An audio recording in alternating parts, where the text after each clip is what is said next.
Die Schwäbische Straße in Berlin-Wilmersdorf. In einem der Hauseingänge eine Gedenktafel. Hier schrieb Walter Kollow, es war in Schöneberg im Monat Mai. Ein paar Mietshäuser weiter wohnt heute die Gruppe Tangerine Dream, zurzeit das Aushängeschild der deutschen Rockmusik im Ausland. Die Schallplatten vom Orangenen Traum, so Tangerine Dream in deutscher Übersetzung, verkaufen sich seit 2 Jahren nach Millionen. Den 3 Gruppenmitgliedern Edgar Fröse, Peter Baumann und Christoph Franke ist etwas geglückt, von dem die meisten Musiker in dieser Branche nur zu träumen wagen. Ausverkaufte Konzerte im Ausland und volle Auftragsbücher für Film- und Fernsehproduktionen. In England stieg die Werbung für die Berliner Gruppe mit dem Slogan Tangerine Dream regiert ein. Die Gruppe verfügt über eine Anlage, die etwa 500.000 gekostet hat. Ist es der technische Aufwand, der die Musik ausmacht, der so faszinierend wirkt? Ich meine, eine Gruppe, die sich aus einem konventionellen Instrumentarium zusammensetzt, die haben die Probleme eines neuen Trommelfells und einer neuen Gitarrenseite und so weiter. Aber die haben nicht die Probleme einer Weiterentwicklung, einer Kostensteigerung, wie sie bei uns entstehen. Also deshalb, wir sind teuer, wir sind sehr teuer für viele Leute. Aber es hat im Endeffekt seine Berechtigung und wir nehmen nie zu viel. Die Gruppe hat sich gegründet in einer Zeit, da es sehr populär war, Popgruppen, Popmusik, Beatmusik, Beatles, Stones, Rockmusik und so weiter und so fort. Also irgendwo kommen wir natürlich aus dieser Richtung, obwohl wir das Gefühl haben, dass es also, wie es leider zurzeit in England ist, also keine reine Industrie ist, sondern dass da noch so ein kleines Fünkchen von Weiterentwicklung, ein kleiner Funken von Anspruch, einfach der Anspruch unser Selbst, zwar der Verwirklichung drin liegt, nicht? Den wir versuchen immer noch in diesem ganzen Business, in dieser ganzen Industrie durchzusetzen. Aber es ist schwer, oder? Das ist schwer, weil wir eigentlich gegen die Industrie arbeiten, aber auf sie auch angewiesen sind, durch die Vervielfältigung, durch Platten, durch Technik, durch all Mögliches. Ich meine, wir wollen eins auf jeden Fall feststellen und können wir nur immer wiederholen, wir haben das bei Dutzenden und Hunderten von Interviews gesagt, dass dieses ganze Environment, möchte ich das mal nennen, also die ganze Ausstattung, das ganze Gehabe und so weiter, natürlich den Eindruck erweckt, als wenn diese ganze Sache irgendwo elitär ist. Dass wir uns was ganz Feines, ganz Tolles ausgedacht haben, um eben besonders für bestimmte Publikumsschichten irgendwie Musik zu machen. Das ist nicht richtig. Ich meine, wir wollen alle erreichen und die Mittel, die wir uns dafür ausgewählt haben, sind unsere persönlichen und spezifischen. Ja, das ist aber lange nicht, dass wir nun unbedingt elitär werden wollen und jetzt irgendwas ganz Besonderes machen wollen. Das sind genau die Mittel, die andere Leute halt mit dem Schlagzeug und mit der Gitarre versuchen zu verwirklichen. Wir machen das eben mit der Elektronik und das ist im Grunde alles. Das ist ganz simpel und einfach.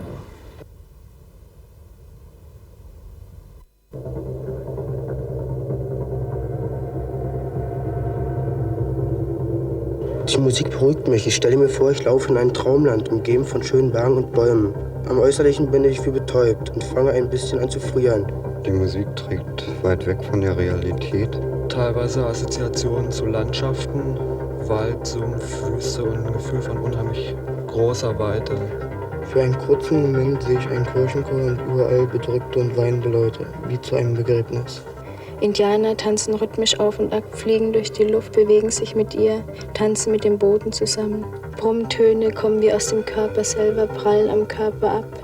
Weltentstehung, die Welt wird wie in einem Würfelbecher zusammengewürfelt. Letztes Fliehen als Zwerge durch Röhren unter der Erde, Meeresvögel, ruhiges Wasser, aufatmen, Stille. Meint ihr, dass die unmittelbar weltliche Sachen anschneidet, die Musik jetzt? Insofern, als dass ich mich sehr viel in der Natur bewegt habe, während ich der Musik zugehört habe. Zum Beispiel an einer Stelle empfunden, dass am Sonnenaufgang in der Wüste, an einer anderen Stelle habe ich Geräusche irgendwie in einem Sumpfgebiet gehört.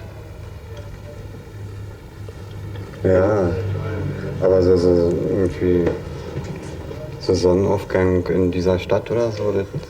Nee, eben nicht. Da lege ich wahrscheinlich auch nicht so einen Wert drauf. Das habe ich jeden Tag und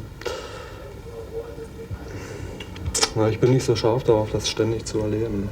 Ich meinte davon, dass ich eigentlich, also die Gefühle, dass die schon ähnlich sind, den Gefühlen, die auch durch irgendwelche Situationen in der Wirklichkeit, in unserer Realität hervorgerufen werden.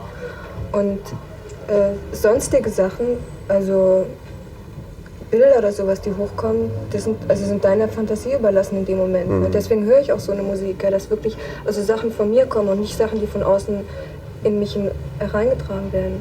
Ja, aber du verarbeitest das da immer, was du ständig siehst, das formt doch irgendwie das, was sich bei dir da oben dann abspielt. Schließlich dein Lebensbereich, den du siehst, ja. Dadurch kommen da deine Bilder zustande irgendwie, durch die Eindrücke eben, die du hast, ja. Und ich sehe das dann eben so, dass durch die Musik wird das abgerufen dann eben, die verschiedenen Eindrücke, ja. Ja, ich habe aber Bilder gesehen, die ich nicht alltäglich sehe, die ich höchstens im Film oder so, die dann hochkommen. So überlegt, wo die herkommen? Ja, ich weiß jetzt ziemlich genau, wo meine Assoziationen herkommen eigentlich. Ne? So, ja. Also irgendwie ist viel aus der Traumwelt. Ne?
Dieses Licht, so etwas wie ein Schaltimpuls.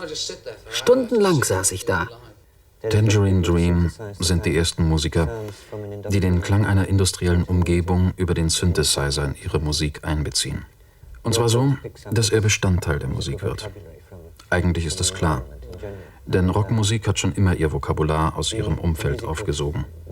Die elektronische Musik hat ebenfalls ihren Klangteppich aus den großen Raffinerien, den riesigen industriellen Anlagen herausgezogen. Das heißt, sie hat diese Klänge heraufbeschworen und anschließend selbst bearbeitet. Miles, in einem Artikel haben Sie geschrieben, Tangerine Dream hätte die Musik in Richtung Niemandsland die Türen aufgeschlossen. Was ist hinter diesen Türen? Etwas Aufregendes, etwas Neues, Spannendes? Hinter den Türen gibt es natürlich größere und bessere Synthesizer, die, und da kommen sie natürlich den Gruppen entgegen, auch aufregender sind als die jetzigen Synthesizer. Einfach weil es in Zukunft Synthesizer geben wird, die mehr als nur einen Ton zur gleichen Zeit spielen können. Das heißt, Ein Synthesizer wird in Zukunft Akkorde spielen können. Und es ist sonnenklar, dass bei einer Großproduktion dieser Synthesizer ein neues Feld eröffnet wird. Aber Synthesizer sind nicht billig und Synthesizer sind nicht die Instrumente der einfachen Gruppen. Ist es nicht zu teuer, das ganze Spiel? Ich glaube nicht, dass viele britische Bands sich eine teure Ausrüstung leisten können. Daher glaube ich, dass es kein Zufall ist, dass alles Elektronische aus Deutschland kommt. Ihr habt ja bekanntlich Geld. Aber wenn erst die Massenproduktion mehr und mehr Synthesizer auf den Markt schmeißen wird, werden auch die englischen Gruppen mehr elektronische Musik machen können. Ich stelle mir vor, dass ein Synthesizer nicht mehr als jetzt eine elektrische Gitarre kosten wird. Und man wird einen anständigen Synthesizer im Taschenformat bekommen, der das Gleiche kann, was Tangerine Dream im Augenblick mit ihrer 400.000 Mark Anlage spielt. Die Gruppe stellt sich in England der Kritik. Gesprächsteilnehmer Tony Palmer, Kritiker bei der Zeitschrift Observer, der englische Rockpapst. Dann John Peel, beliebtester Diskjockey bei der BBC und schließlich mit dem Pseudonym Miles ein Rockjournalist, der die Szene seit Anfang an kennt. Frage, was fangen wir mit Tangerine Dream an? Und die Musiker, die darüber nachdachten, The Beatles oder The Who, waren nicht in der Lage, diese Ideen in die Praxis umzusetzen. Der Anstoß kam aus Deutschland. Nein, das stimmt nicht ganz. Schließlich gab es Pink Floyd. Sie haben gerade die Beatles erwähnt. Eine der interessantesten Schallplatten, die je produziert wurden, ist Sgt. Pepper's Lonely Hearts Club Band. Nicht wegen dem allgemeinen Beatle-Blabla, sondern wegen der Art der Produktion. Sgt. Peppers konnte nur im Studio entstehen. Die Platte ist eine einzige elektronische Schöpfung. Sie ist das Ergebnis theoretischer Spielereien, die auf einer elektronischen Spielwiese verwirklicht wurden. Damals gab es nur 4 Spurmaschinen, ein Umstand, der heute eher mitleidig belächelt würde. Aber es bleibt die Tatsache, dass es eine reine Studioproduktion vorher nie gegeben hatte. In die Musik kam eine Form der Technologie, die eng mit der Musik verknüpft wurde. Und die Musik ohne diese Technik nicht mehr auskommen konnte. Und ich glaube, viele ernsthafte Musiker, unter ihnen auch die Gruppe Pink Floyd, erkannten, dass dies ein Schritt nach vorne war. Das heißt, man brauchte nicht länger mit einem Klavier oder einer Gitarre durch die Lande zu tingeln, um zu zeigen, dass man ein Musiker war oder dass man musikalisch etwas auf dem Kasten hatte. Es war plötzlich möglich, sich mit einer Verstärkeranlage und elektronischen Spielereien zu umgeben, und die Zuhörer dachten, das sei schon Musik. Diese Anlage zu bedienen sei künstlerisches Handwerk. Tangerine Dream hat seit 1967 nur einen Schritt weiter nach vorn gemacht.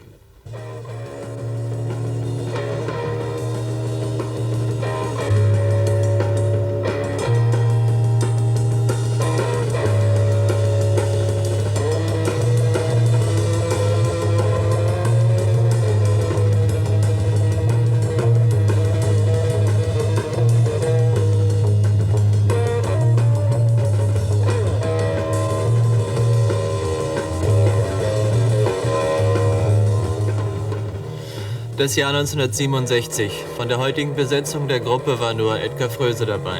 Peter Baumann und Chris Franke waren damals gerade 14.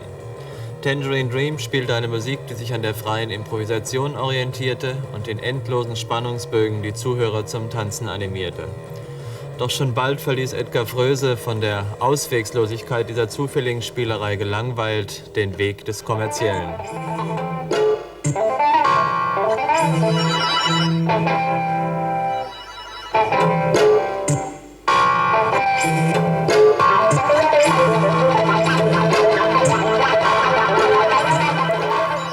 Edgar Froese traf sich ein Jahr später in einer elektronischen Beatwerkstatt mit verschiedenen Musikern zu einem Workshop. Hier wurde der Grundstein für die spätere Musik von Tangerine Dream gelegt. Umweltgeräusche von einem Tonband eingespielt, inspirierten die Musiker zu immer neuen Klangvariationen.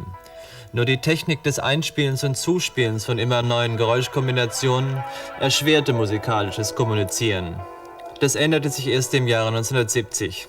Die Synthesizer traten ihren Siegeszug in der Rockmusik an. Aus dem Zufall wurde geplantes Spielen. Tangerine Dream, die führende Gruppe auf dem Gebiet der elektronischen Klänge.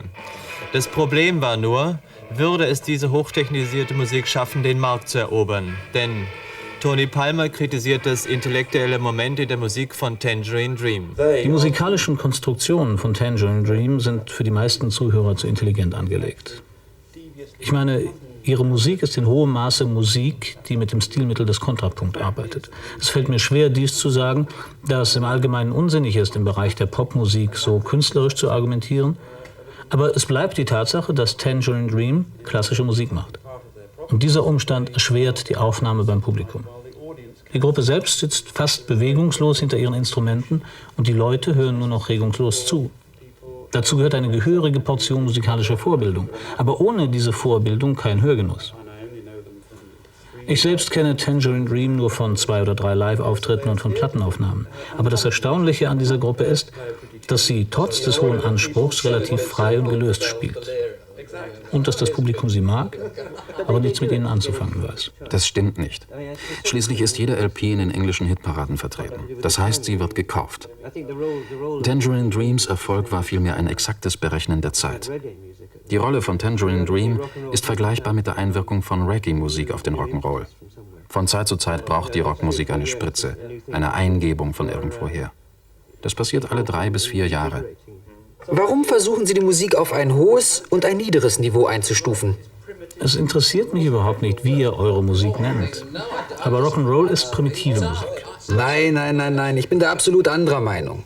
Rock'n'Roll ist nicht primitiv, sondern elementar, also sagen wir mal ursprünglich. Und das, was mich an Ihrer Argumentation am meisten stört, ist, dass Sie Rockmusik auf eine Ebene zurückholen, die verdächtig nah in den Bereich einer Kunstdiskussion kommt. Kunst großgeschrieben. Wissen Sie, was Rock'n'Roll ist?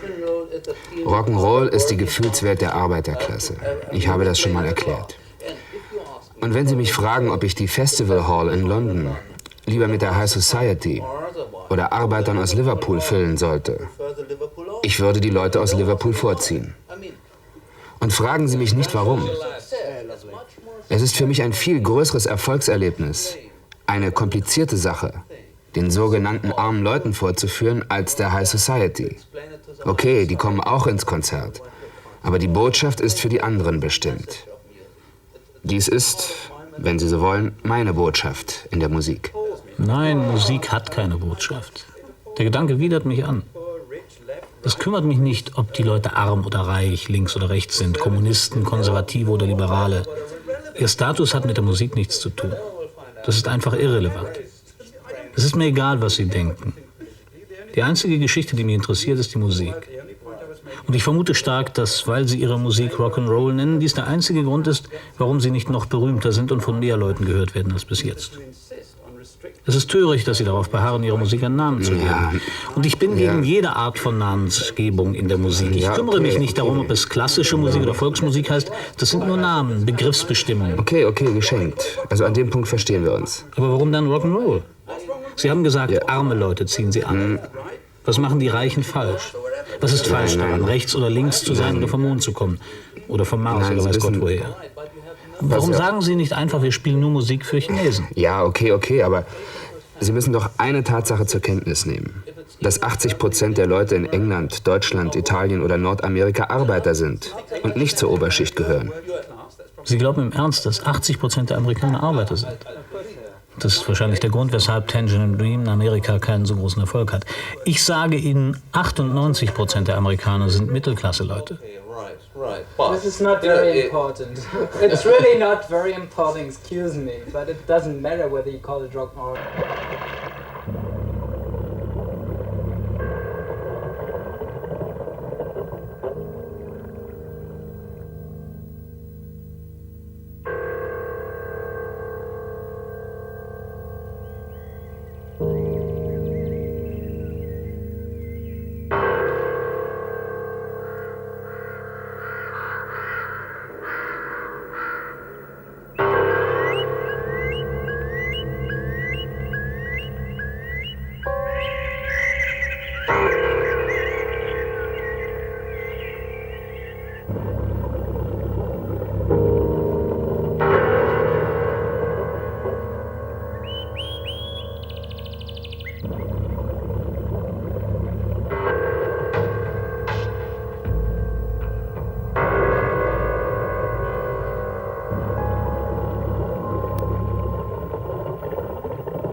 Monika Fröse, die Frau von Edgar Fröse, macht seit Jahren die Fotos für die Plattenhüllen von Tangerine Dream. Ein heikles Unterfangen, wenn man bedenkt, dass ein Bild, ein Foto den Zuhörer optisch auf eine Stimmung vorpolt, die er erst durch die Musik erfahren soll. Gibt es manchmal Streit? Also Streit kann man nicht sagen, aber Differenzen, sagen wir mal. Ja. Gab es bei der Ricochet, bei der letzten, das war diese, da hatten wir versucht,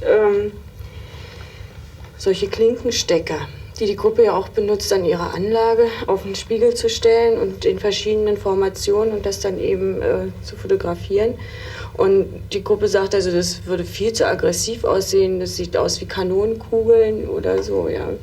Und wir waren unterwegs auf einer Frankreich-Tournee und da haben wir auch schön freie Zeit gehabt. Und unter anderem habe ich dieses Bild aufgenommen, das hat der Peter gesehen. Er sagte, also dann nehmen wir lieber das entspricht besser unserer Musik, die wir machen, als diese Stecker. Na, wenn man das nochmal sehen kann, das Bild da von Ricochet, ich meine, das ist natürlich, ja, weiß nicht, ich meine, Peter ist nicht hier, aber wenn du sagst, das entspricht mehr unserer Musik, das sind nun so Bäume abgerissen, so ein bisschen so, als wenn schon die große Atombombe gefallen wäre. Nicht? Ich meine, schön sieht's nicht aus. Gefällt dir nicht? Ne, ich meine, es ist nicht schön im Sinne von ästhetisch schön oder sowas. Es ist ziemlich, finde ich, so eine sehr zerstörte Landschaft. Zerstört war die Landschaft keineswegs. Es war auf so einer riesen Düne am Meer und dann eben dieser Sonnenuntergang dabei, nicht? Wie langsam die Sonne da runterging und dann, genau. Und dieser Ricochet ist praktisch der Anprall, zum Beispiel beim Tennis, ja, der Aufprall des Balls und der Moment, wo er aufprallt und abspringt. Das heißt also Ricochet. Das ist im Französischen so und im Englischen heißt es auch so. Und dadurch, dass diese Sonne genau an diesen Baum aufprallt, praktisch optisch, ja, da wurde dann der Name Ricochet dafür genommen. Die Gruppe ist relativ selten auch abgebildet auf den Hüllen, nicht? Ja, das ist richtig. Woran liegt das? Die wollten an und für sich haben sie das also ganz bewusst gemacht, dass sie eben nicht zu sehen sind, weil sie diese Art Starkult nicht mögen. Ja. Dass also jetzt eine Person besonders rausgehoben wird oder so, das liegt ihnen einfach nicht.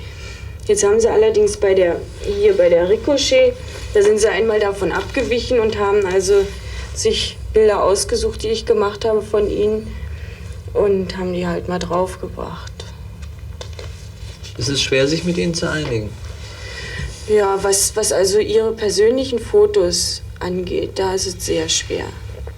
Und weil sie eitel sind, oder was? Ja, eitel, sehr eitel.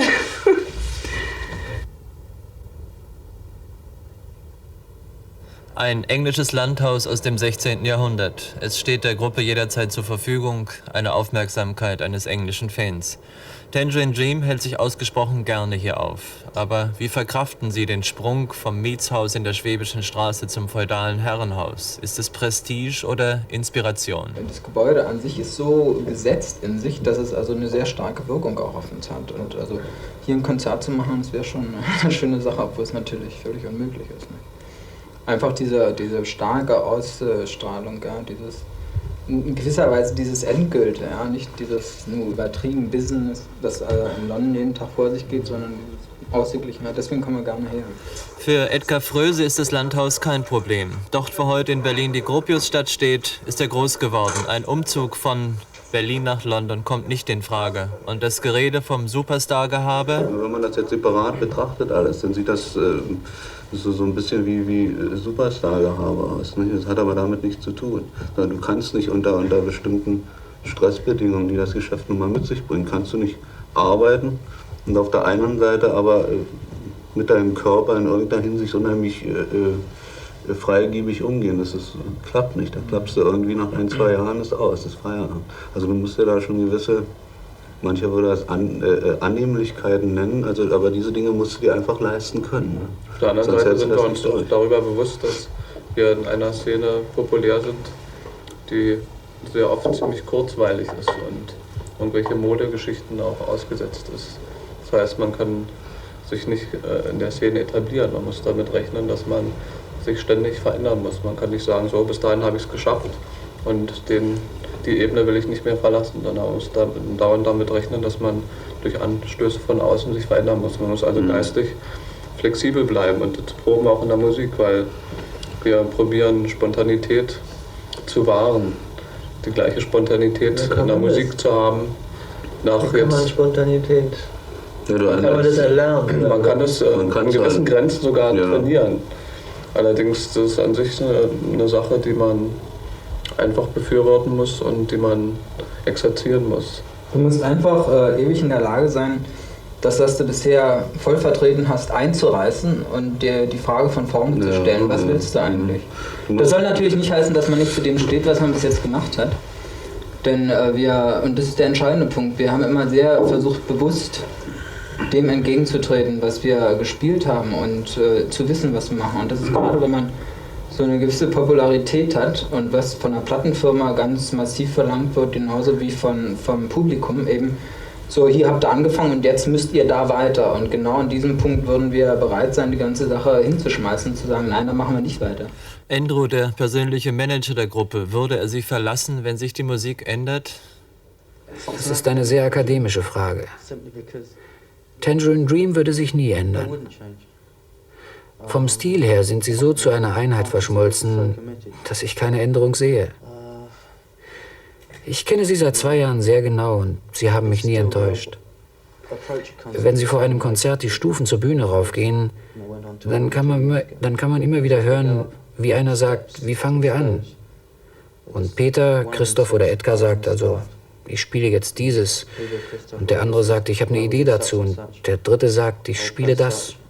Von diesem Augenblick ab ist alles möglich. Wenn man sagt, sich offen halten, das gegenüber allen Dingen, das heißt vor allen Dingen nie sagen, über bestimmte andere Musikformen, also das ist schlecht oder der Musiker ist schlecht oder die Umstände sind schlecht, der Stil ist schlecht, ich mag das halt nicht, sondern man muss sich permanent offen halten. Man muss erstmal prüfen, warum macht XY das und warum macht AB das.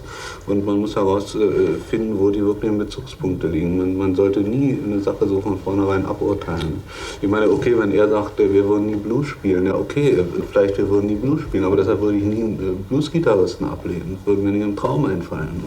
Genauso wie ich nicht irgendwo nicht einen Wienerwald Orgelspieler ablehnen kann. Ich kann es einfach nicht, weil die Motivation, die so ein Mensch für seine Arbeit da hat, für ihn absolut gerechtfertigt erscheint. Ne? Deshalb würde ich aber noch lange nicht so eine Musik machen, ist klar.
Wohin wir mit unserer Plattenpolitik steuern?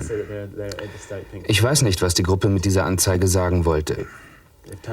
Ich kann nur sagen, dass Tangerine Dream mittlerweile so berühmt ist, wie die englische Supergruppe Pink Floyd es vor 2 Jahren war. Unsere Absatzmärkte in Frankreich gehen mit Tangerine-Musik wahnsinnig gut. Sie werden ohne Zweifel die Gruppe der kommenden Jahre sein. Der einzige Ort, wo es im Augenblick noch nicht so läuft, ist Amerika. Das heißt, sie haben den Markt noch nicht in voller Breite erobert. Aber alle Anzeichen sprechen für einen Siegeszug. Und wenn erst die Filmmusik zu dem neuen Friedkin-Film, das ist der den Exorzisten gedreht hat, auf den Markt gekommen ist, wird auch Amerika ihnen zu Füßen liegen. Filmmusik ist der einzige Weg heute für eine Gruppe, um einen Durchbruch von internationaler Größenordnung zu erreichen. Und Tangerine Dream ist eine Gruppe, die geradezu für das Schreiben von Filmmusik prädestiniert ist. Der Weg der Plattenfirma ist klar. Die Frage nach dem Wohin eindeutig beantwortet. Mehr Umsatz. Für Tangerine Dream ein heikler Punkt. Das Filmgeschäft ist verlockend, aber die Gefahr, dass sie ihre Ideen verraten, groß. Früher machten sie Musik für Bilder. Jetzt machen sie Musik zu Bildern. Die Sache ist natürlich, dass das Problem ist einfach, das ist unsere musikalische Überzeugung, die wir normalerweise haben, anzulegen auf eine bestehende, also auf ein Drehbuch. Ne? Das ist vor allen Dingen für einen Film, der Herrgott nochmal wahrscheinlich mehr Leute erreichen wird. Jetzt nicht nur vom Bild, sondern auch von der Musik, als das normalerweise bei nationalen Filmen üblich ist. Ich meine, das ist, okay, da liegt eine Chance, eine gewisse Chance, aber liegt auch wieder die Gefahr, sich selbst irgendwie in die Tasche zu lügen. Nicht? Und das ist unser Problem. Wir wollen halt ehrlich bleiben. Er möchte erst die Musik haben und macht danach die Bilder. Und das Erstaunliche ist dabei, er möchte die Musik also über eine riesengroße Stereoanlage während der Dreharbeiten einspielen, damit sich der Rhythmus der Musik auf die Kameraleute, auf die Actors, auf die Schauspieler überträgt. Ich möchte damit so musikalischen Klischees mal entgehen, die in der Filmmusik üblich sind. Vor allem, dass Musik nicht immer so pur synchron ist, quasi nur das Bild vertont, sondern dass auch mal Kontrapunkte dadurch entstehen, dass die Musik mal nicht adäquat mit Action im Film gleich Lautstärke oder Tonhöhe konform geht, sondern dass da mal Gegensätze auftreten. Ja. Das ist natürlich ein neues Stilmittel, was noch nicht allzu viele Leute benutzt haben. Ist das so verdammt leicht, irgendwie auf einen musikalischen Strich geschickt zu werden, wenn du so willst. Ne? Und du hast dann deinen Obolus zu entrichten an denjenigen, also ich meine, die ganze Musikbranche ist ja ein Zuhältergewerbe, das ist ja nichts Neues. Und wenn du dich jetzt praktisch prostituieren lässt, okay, ich meine, gut, viele Leute tun das, dann ist das dein Bier. Und dann musst du sehen, wie du damit fertig wirst und kannst dein Geld verbraten, wo immer du willst, wenn du einen Obolus entrichtest. Wir sind der Meinung, dass wir schon verdienen wollen, natürlich, ganz logisch, wir brauchen das.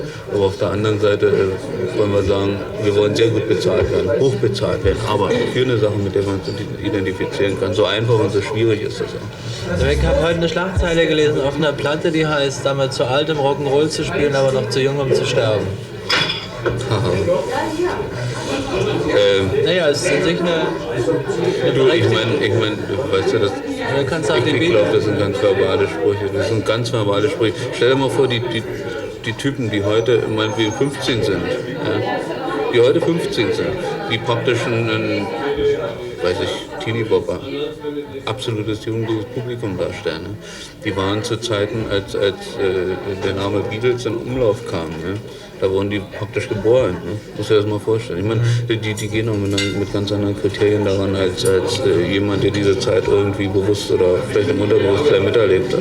Ja, nee, ich meine, hinter der Frage ist natürlich auch so ein Punkt, ob man sich vorstellen kann, dass er mit 40, 50 die Musik auch noch spielt oder ob er dann doch sagt, was anderes das ist ist eine absolut persönliche Entscheidung. Ich meine, es gibt Leute, die ich kann mir vorstellen, also vom Lebensrhythmus, vom innerlichen Lebensrhythmus, das hat jetzt nichts mit physischen oder physiognomischen Verfallserscheinungen zu tun. Ich meine, vom Lebensrhythmus, wenn du 70 bist, ja, kannst du durchaus in der Lage sein, eine Musik zu verstehen oder vielleicht sogar eine Musik zu machen, die dem entspricht, was wir irgendwie wollen. Da gibt es, diese Altersgrenze ist idiotisch, die gibt es. Ich meine, das ist so, klar, wenn du mit 50 irgendwie mit so einem Bierbauch da auf die Bühne gehst und spielst Gitarre, man sieht natürlich anders aus, als wenn du schlank und rank und verführerisch da rumtänzelt mit 20. Ich meine, das ist natürlich eine andere Kiste. Ja, aber ich meine, wenn du Musik vom Kopf machst und nicht nur vom Unterleib und vom Portemonnaie, ja, dann bilden sich da andere Kriterien heraus, mit denen du ohne weiteres jahrelang arbeiten kannst.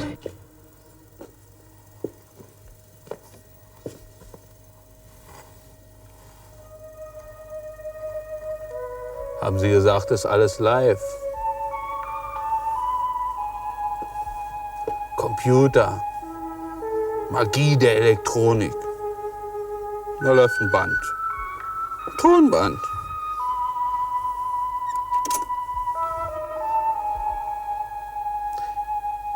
Den Brüdern traue ich nicht. Den Brüdern traue ich nicht. Kommt alles vom Tonmann. Stimmt nicht. Stimmt nicht.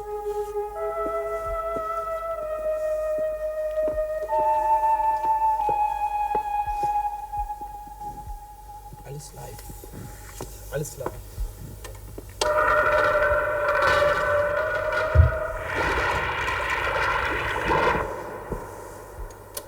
Alles live. Was? Alles live. Das Wasser kam aber nicht aus dem...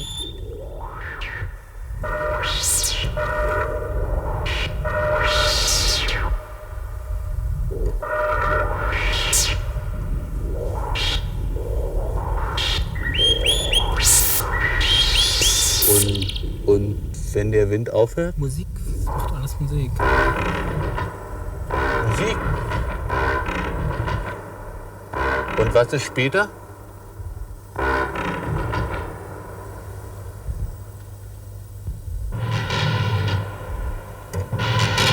Braucht man das alles noch in 50 Jahren? 50 Jahren ist alles vorbei. Man braucht das alles nicht mehr. Man braucht das alles nicht mehr.